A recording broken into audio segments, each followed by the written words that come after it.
नमस्कार किसान भाइयों। दोस्तों, बांग्लादेश में जो आलू निर्यात हो रहा है उसकी क्या स्थितियां हैं हमारे देश में और क्या स्थितियां हैं बांग्लादेश में, उसकी बात करेंगे। और कितना बांग्लादेश भारत से आलू का आयात कर रहा है इसकी भी बात करेंगे। आयात में इस समय कुछ परेशानियां उत्पन्न हो गई हैं, इसकी भी आपको जानकारी देंगे दोस्तों। साथ ही बताएंगे कि क्या क्या पूरे हमारे भारत के अंदर कहाँ कहाँ पर इसका असर पड़ने लगा है और भविष्य में क्या असर पड़ने की संभावना है। तो इस सब के लिए आप देखते रहिए हमारा YouTube चैनल ब्रजराज कृषि फार्म, और इसके लिए नए लोग सब्सक्राइब जरूर कर लें।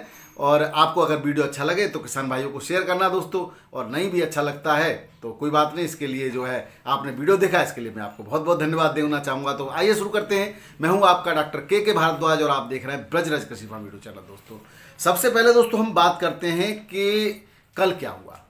कल 6 तारीख को दोस्तों बांग्लादेश के हिली स्थल बंदरगाह से जो हमारा भारत से आलू बांग्लादेश जा रहा था, इसके विरोध में वहाँ की एक राजनीतिक पार्टी है BNP, उसने इस बात का विरोध किया कि सीधी सी बात है, वहाँ पर कुछ भटसारियों ने आलू को इकट्ठा कर रखा है और इस वहाँ पर जो आलू के रेट उन्होंने बहुत ज़्यादा मात्रा में बढ़ा रखे थे।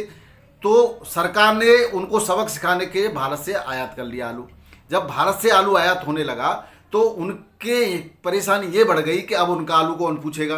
तो इसके विरोध में वहाँ की पार्टी ने इस बंदरगाह पर हड़ताल कर दी दोस्तों। जब हड़ताल हो गई तो बहुत बड़ी समस्या भारत सरकार के सामने और बांग्लादेश सरकार के सामने ये थी कि आलू को किस तरह से पहुँचा जाए। तो हालांकि बांग्लादेश सरकार स्थिति को सामान्य करने की पूरा प्रयास कर रही है दोस्तों। वहाँ की आम पब्लिक को इससे बहुत बड़ा फायदा हो रहा है, उसकी भी अभी हम आपको पूरी रिपोर्ट देंगे। लेकिन चूंकि राजनीतिक पार्टियां और जो इस तरह के बिजनेसमैन होते हैं जो सरकारों को चलाते हैं, वो कहीं ना कहीं से फंड दे करके और जो पब्लिक के हित में जो भी कार्य होता है वो उसको छोड़ करके स्वहित के हिसाब से निर्णय लेते हैं, और उन्होंने हड़ताल कर दी दोस्तों पब्लिक ने। यहाँ कल जो गाड़ियाँ पहुँची हैं वो 40 गाड़ी टोटल पहुँची, जिसमें से 34 गाड़ी पश्चिम बंगाल से और 12 गाड़ी भारत के उत्तर प्रदेश से पहुँची दोस्तों। जो लोग कह रहे थे ना कौन सा आलू जा रहा है, अब मैं आपको एक ये रिपोर्ट बता दूं कि भारत से आलू जो पश्चिम बंगाल बांग्लादेश जा रहा है वो पश्चिम बंगाल से तो जा ही रहा है दोस्तों। अब कौन सा आलू जा रहा है इसकी अब अगर हम बात करें तो मैं आपको पूरी एक रिपोर्ट देता हूं कि पहले कब कौन सा आलू गया था और अब कौन सा आलू जा रहा है। निश्चित रूप से वह आलू बांग्लादेश जाएगा जिसकी क्वालिटी बेहतर होगी। तो बेहतर क्वालिटी का आलू अब भारत में कितना प्रतिशत है इसकी बात करें तो 7-8% बेहतर आलू, बहुत जो टॉप निर्यात क्वालिटी का जो एक्सपोर्ट क्वालिटी का आलू होता है वो 7-8% मात्र है। अगर 7-8% में कैलकुलेट करें तो पश्चिम बंगाल की अगर बात करें तो पश्चिम बंगाल के अंदर अभी 30% आलू बकाया है। तो 30% में से वहाँ पर तो 10-12-15% आलू जरूर अच्छा होगा, लेकिन उत्तर प्रदेश में केवल 15% आलू बकाया है, यहाँ 7-8% आलू होगा। तो पश्चिम बंगाल में ही आलू पहली बात तो पर्याप्त है, लेकिन वहाँ ज़्यादातर ज्योति और पुखराज आलू होता है। यहाँ जो इनकी डिमांड है वो ज्योति, पुखराज और 3797 तीनों प्रकार के आलू की डिमांड है दोस्तों। अब 3797 उत्तर प्रदेश से जा रहा है और ज्योति और पुखराज वहीं से जा रहा है। और पूरी रिपोर्ट के लिए आपको मैं अभी दे देता हूँ क्या क्या रिपोर्ट है दोस्तों। सबसे पहले जून के महीने में बांग्लादेश में प्याज की किल्लतें थी, तो वहाँ के जो आयातक हैं यानी कि जो एक्सपोर्ट और इंपोर्ट करते हैं उन व्यापारियों ने प्याज के लिए आवेदन किया था। तो उसके लिए IP जारी किया था बांग्लादेश सरकार ने, जिसकी रिपोर्ट हमने 6 जून की अपने रिपोर्ट में दिए थे, और ये भी संभावना व्यक्त की थी कि निकट भविष्य में आलू के लिए भी आयात वहाँ पर खुल सकता है अगर आवश्यकता हुई। चूँकि उस समय बांग्लादेश में आलू पर्याप्त मात्रा में था, तो मैंने ये बताया था कि यहाँ से आलू कुछ खाड़ी देशों के लिए जाता है और आसपास के देशों में भी यहाँ से जाता है इसके माध्यम से। तो उसके आधार पर भी ये व्यापारी भारत से आलू आयात की परमिशन ले सकते हैं। और भाइयों, बांग्लादेश सरकार ने कीमत कम करने के प्रयास से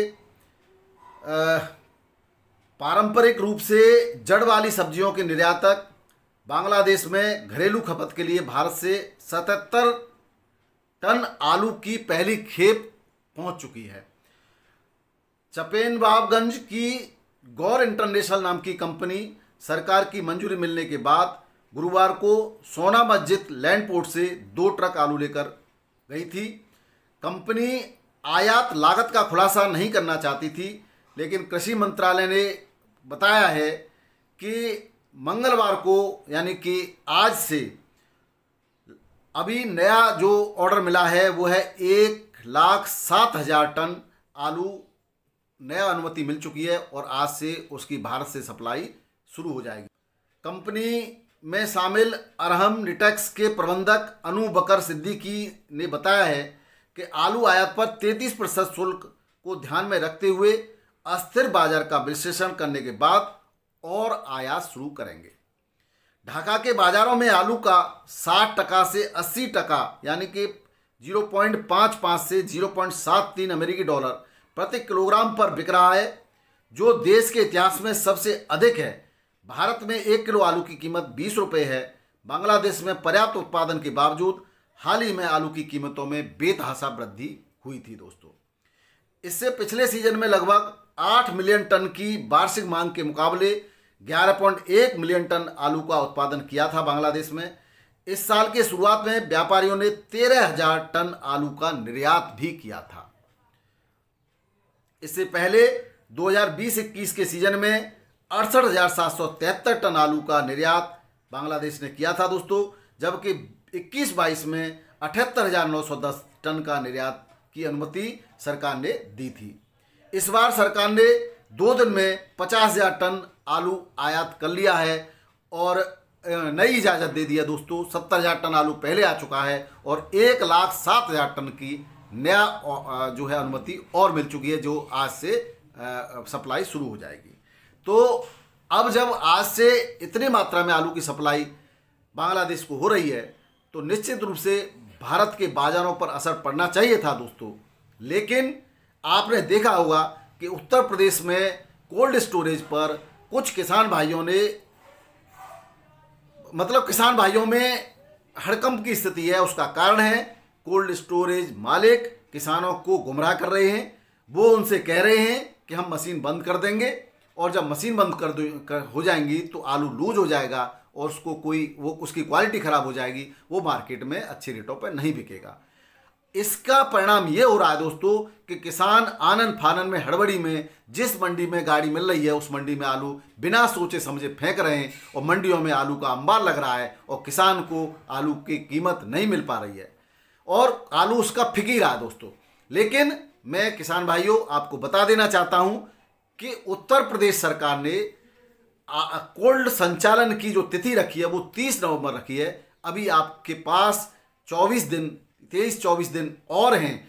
अगर इससे पहले कोई भी कोल्ड मालिक कोल्ड की मशीनों को बंद करता है तो आप एसडीएम, एडीएम और जिला उद्यान अधिकारी से शिकायत कर सकते हैं। सरकार ने इनको आदेश दे दिया है कि 30 नवंबर तक कोल्ड चालू करने हैं। ऐसी स्थिति में आप धैर्य रखें, आलू को आनन फानन में मत फेंकें, क्योंकि अगर बांग्लादेश से और थोड़ी बहुत अनुमति और मिलती है दोस्तों, टोटल करीब 20 लाख से ज़्यादा पैकेट की अनुमति मिल चुकी है और भविष्य में और अनुमति मिलने के चांस हैं। और जो पंजाब के किसान हैं, हमारे पंजाब के किसानों के साथ भी मंडियों में धोखा हो रहा है दोस्तों।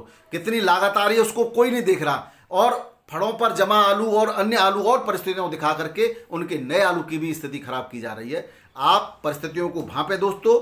इनकी जो भरसारिये हैं और जो मौका परस्त लोग हैं इनकी मंशा को भांपें और आप सावधान होकर के और अपने तरीके से धीरे धीरे करके आलू को बेचें। अभी पूरा 25-26 दिन का समय आपके पास है और उसका लाभ उठाइए दोस्तों।